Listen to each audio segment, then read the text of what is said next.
everyone, my name is Leon and welcome to another video. I make content every single day based around video production, making money online, tutorials and business. So if you're interested, then be sure to subscribe with the bell on. So in today's video I'm going to be showing you how to create a lens flare effect in Premiere Pro. So without any further hesitation, let's jump into it. Okay everyone, so I am on Premiere Pro right now, and as usual, well, this is going to be the video I'm going to be using for this.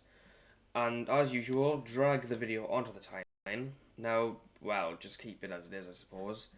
Next thing you want to do is go to the Effects tab right here. Go to Video Effects, I believe that's what it is. Actually, just go to the search bar and type it up. Lens flare. Yeah, there we are. So, there you are, lens flare. It's in Video Effects, Generate, obviously that. Now, just drag that effect onto your video. And realistically, this would have worked if I had, well, if it was actually stock footage. So, well, it doesn't matter anyways. So, let's have a look at what we can do with it. So, flare center. Wow, I'm impressed so far. And obviously, you can, well, you can change its brightness, lens type, 35 mm. I don't know.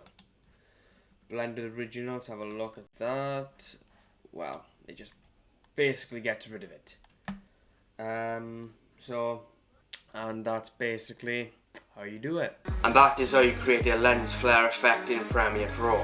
If this video was valuable to you, then be sure to subscribe with the bell on for more videos. Leave a thumbs up and share the video around to boost its search rankings and help the channel grow much further. And leave any questions or feedback in the comment section or message me via Instagram, Snapchat or Twitter. Thank you very much for watching, and I'll see you in my next video. Take care everyone.